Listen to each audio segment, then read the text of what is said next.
Over the weekend, President on both to the pool and on social media expressed his displeasure at Vladimir Putin. David Sanger of the New York Times, speaking for the establishment, says, "Well, Trump. It's great to say he's mad at Putin, but what's he actually going to do about it?"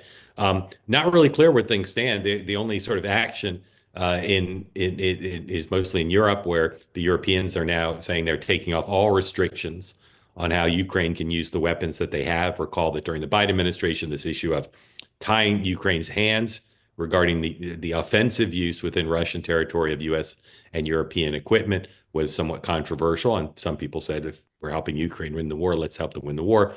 President Biden put a premium on not starting World War III. President Trump doesn't want World War III either. So there's talk of sanctions. There's talk of whether the U.S. will continue to supply Ukraine if they walk away, if the talks which aren't really in a position to break down because they don't seem to be occurring, but there's no prospect for peace negotiations with Putin. And of course, there's pressure from Congress, particularly in a bipartisan way in the Senate, to step up pressure on Russia with some combination of sanctions and military aid. Um, Dan, I was surprised the president didn't put on Truth Social. Dan Turrentine was right all along. Putin can't be trusted. Maybe he'll do that today. What are the next moves you're looking for? Is the ball at all in Putin's court? Is it in Europe's court? President Trump, where's the ball? I think the ball is in Donald Trump's court because in every other instance of since he has come into politics, when someone defies him the way Putin has defied him, he lashes out, like more than just, saying the guy's crazy. He has taken some sort of action to try to show who is boss, to project strength, to project control. And for whatever reason, he doesn't do that with Russia. And so I'll just be curious because, Mark, you said it. The other question out there is, what does walk away mean? Does walk away mean we're just like out of this whole equation? We're not going to spend any more money. We're not going to provide support. Or does walk away mean we're not going to try to force a peace deal and we're going to, continue to arm Ukraine and let this drag on? I'll be curious. I hope I hope that he look, I think that Trump's negotiating style has always been if I come at you too hard, it's harder to make a deal. That's sort of his mantra. I can't, demean you and then say, hey, come to the room and sit down. And I think he has tried that to an extent given Putin as much as he can on this. I hope that this week he shows, all right, now you get to see the other side of me. I believe that an attempt to get a lasting peace has really gotten too far. And I hope Trump shows, does something maybe even beyond economic sanctions, giving Ukraine some additional resources. But I think that, I will tell you that one of the things that largely goes unreported is killing, especially of innocent individuals, is something that really tugs at his heartstrings. And I know a lot of people don't. I've watched it personally. And when he talks about on social media and the killing, he means it. And he really believes that this is his opportunity to have a peace that all of this started not on his watch. And he wants to get back to a state that is not filled with war and destruction and conflict. So if Putin doesn't take it this week, I think that there's a decent chance that he really starts to show a lot more willingness to go at them. Which would look like what? I don't know. I mean, I think maybe it could be, in terms of weapon systems or something like that. But the economic piece of it, I think obviously you can continue to ratchet that up. But I think that there's got to be a sign that shows that things have changed and are different. What will MAGA? Sorry, go ahead. That's why that figuring out how to thread that needle is going to be the hard part.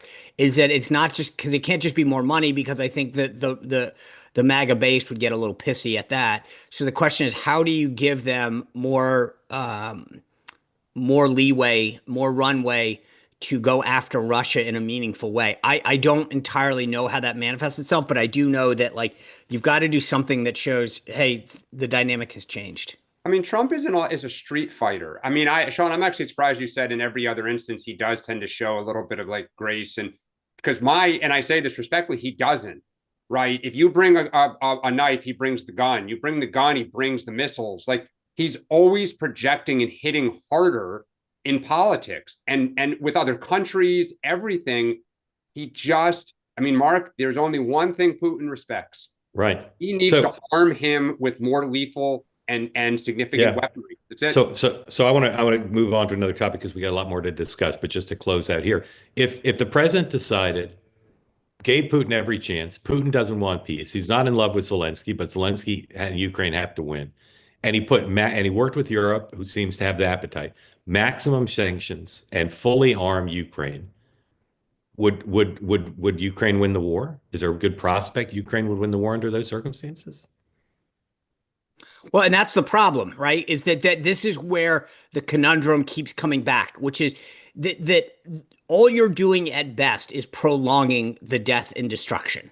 And part of the problem with, and you mentioned this, Mark, at the top, is that the Biden strategy was, we'll give you just enough to hang on.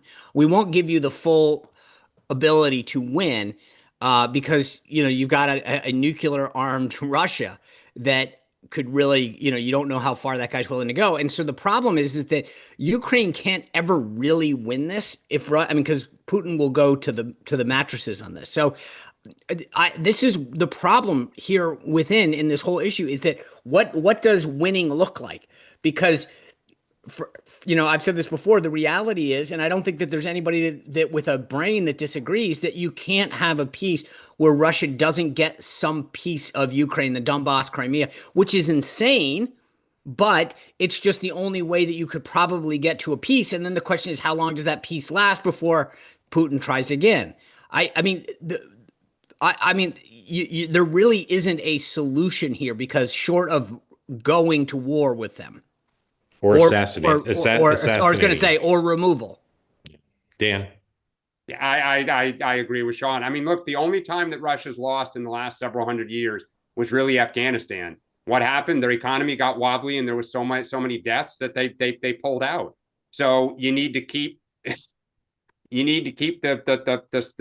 fight going, because what they're doing is throwing bodies at it. Russia is, and then hope the economy gets wobbly. It's just not in their interest. Hey, did you like that conversation? Well, you can be part of the Two-Way community. Join us live for interactive conversations like no other. Go to twoway.tv. You can also watch anytime. Hit the subscribe button and watch our Two-Way clips and full episodes whenever your time allows.